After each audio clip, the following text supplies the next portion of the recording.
अच्छा बेटा, आज जो टॉपिक मैं आपको पढ़ाने जा रहा हूँ वो अल्काइल हैलाइड जो लास्ट क्लास में हमने चैप्टर स्टार्ट किया था उसी से रिलेटेड है। आगे कंटिन्यू करेंगे इस चैप्टर को। तो जब हमने आईयूपैक नेमिंग और कॉमन नेमिंग पढ़ ली है तो इसके बाद अब हम डिस्कस करेंगे अल्काइल हैलाइड की रिएक्टिविटी। तो बेटा एक बात आपको याद रखनी है कि अल्काइल हैलाइड में जो अल्काइल हैलाइड की रिएक्टिविटी है वो कार्बन हैलोजन बॉन्ड की वजह से आती है। ये जो कार्बन हैलोजन बॉन्ड बनता है इसमें उसकी वजह से उसकी रिएक्टिविटी आती है। अब यहाँ पर दो फैक्टर्स ऐसे हैं जो कि अल्काइल हैलाइड की रिएक्टिविटी को अफेक्ट कर सकते हैं, जिसमें पहला कार्बन हैलोजन बॉन्ड एनर्जी है और जो दूसरा है वो है कार्बन हैलोजन बॉन्ड पोलैरिटी। तो बेटा अगर आपको थोड़ा सा पीरियोडिक टेबल याद हो तो उसमें ये बात बताई गई है कि कार्बन हैलोजन्स की जब हम बात करें तो सबसे पहले जो है वो फ्लोरीन होता है, फिर क्लोरीन, फिर ब्रोमीन और फिर आयोडीन। इनका एटॉमिक रेडियस नीचे जाते हुए इंक्रीज होता जाता है क्योंकि उसमें नंबर ऑफ शेल्स भी इंक्रीज होते जाते हैं। तो इसीलिए क्योंकि कार्बन टू फ्लोरीन क्या यहाँ पर याद रखें बेटा, बॉन्ड लेंथ सबसे कम होगी क्योंकि फ्लोरीन का एटम सबसे छोटा है, ठीक है। इसीलिए सबके कंपैरिजन में इसकी बॉन्ड एनर्जी सबसे ज़्यादा है। कार्बन क्लोरीन की बॉन्ड लेंथ थोड़ी सी ज़्यादा होगी क्योंकि इसमें क्लोरीन का एटम थोड़ा बड़ा है, और बॉन्ड लेंथ जब बढ़ गई, एटम्स दूर हो गए तो उन बॉन्ड्स को ब्रेक करना आसान हो जाएगा, बॉन्ड एनर्जी कम हो जाएगी। ब्रोमीन का एटम और बढ़ गया, बॉन्ड लेंथ और बढ़ गई तो बॉन्ड एनर्जी और कम हो गई। आयोडीन का एटम और ज़्यादा बड़ा है तो बॉन्ड लेंथ और ज़्यादा बढ़ गई तो बॉन्ड एनर्जी और ज़्यादा कम हो गई। इसका मतलब ये हुआ कि नीचे जाते हुए अगर हम बात करें कार्बन हैलोजन बॉन्ड्स की तो down the group bond energy decrease होती जाती है। और बेटा याद रखो, जितनी आसानी से बॉन्ड तोड़ा जा सकता है उतनी आसानी से अल्काइल हैलाइड रिएक्ट भी कर सकता है। तो इसका मतलब सबसे आसानी से कार्बन आयोडीन का बॉन्ड ब्रेक किया जा सकता है। इसीलिए कार्बन आयोडीन का बॉन्ड क्योंकि सबसे आसानी से ब्रेक किया जा सकता है, इसीलिए ऐसे अल्काइल हैलाइड सबसे ज़्यादा रिएक्टिव होंगे।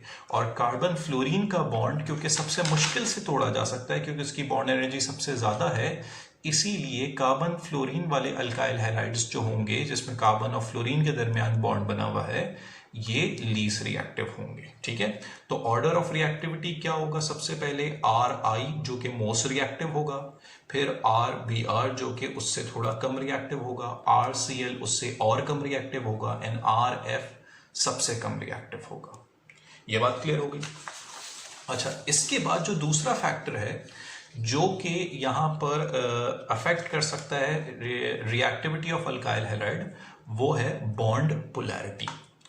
तो बेटा एक बात आपको जो याद रखनी है वो ये कि जितना ज़्यादा बॉन्ड पोलर होगा वो किस पे डिपेंड करता है, डिफरेंस ऑफ इलेक्ट्रोनेगेटिविटी पे, उतना ही ज़्यादा वो रिएक्टिव हो सकता है। तो इसका मतलब जितनी ज़्यादा इलेक्ट्रोनेगेटिविटी का डिफरेंस आएगा बिटवीन बॉन्डिंग एटम्स उतना ही ज़्यादा वो बॉन्ड पोलर होगा, और जितना ज़्यादा पोलर होगा रिएक्टिविटी भी उतनी ही क्या होगी, ज़्यादा।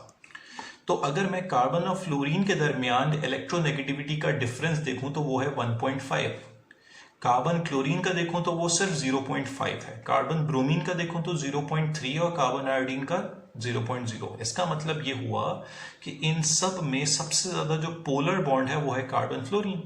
तो अगर हम बॉन्ड पोलैरिटी वाला फैक्टर देखते हुए चलें तो कार्बन फ्लोरीन क्योंकि मोस्ट यहाँ पर पोलर बॉन्ड है तो ये सबसे ज्यादा रिएक्टिव होना चाहिए, और अगर ये सबसे ज़्यादा रिएक्टिव होना चाहिए लेकिन पीछे हमने बात पढ़ी कि वहाँ पर जो है वो कार्बन आयोडीन बॉन्ड सबसे ज़्यादा रिएक्टिव है।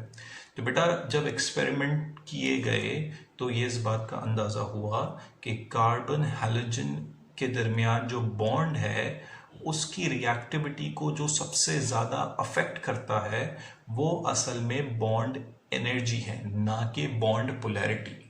तो इसका मतलब ये हुआ कि भाई बॉन्ड पोलैरिटी के मुताबिक कार्बन फ्लोरीन वाला सबसे रिएक्टिव होना चाहिए, लेकिन ऐसा नहीं है इन रियलिटी। असल में कार्बन आयोडीन वाला जो बॉन्ड है वो सबसे ज़्यादा रिएक्टिव है क्योंकि इसकी बॉन्ड स्ट्रेंथ जो है वो सबसे कम है। तो इस बात को यहाँ पर मैंने लिख भी दिया है ताकि आपको बात क्लियर हो जाए। ज़रा पढ़ लेते हैं एक मरतबा। बॉन्ड पोलैरिटी जो है वो डायरेक्टली प्रोपोर्शनल है to reactivity of alkyl halides. जितना ज़्यादा बॉन्ड पोलैरिटी होगी अल्काइल हैलाइड उतने ही ज़्यादा रिएक्टिव होंगे। इसीलिए कार्बन फ्लोरीन का बॉन्ड क्योंकि मोस्ट पोलर है so it should be most reactive, सबसे ज़्यादा रिएक्टिव होना चाहिए। लेकिन एक्सपेरिमेंट शो करते हैं कि कार्बन हैलोजन का जो बॉन्ड स्ट्रेंथ है वो मेन फैक्टर है जो कि डिसाइड कर रहा है रिएक्टिविटी ऑफ अल्काइल हैलाइड को। इसीलिए हम बॉन्ड पोलैरिटी को यहां पर इग्नोर कर देंगे। ये बेसिक कॉन्सेप्ट था रिएक्टिविटी ऑफ अल्काइल हैलाइड का।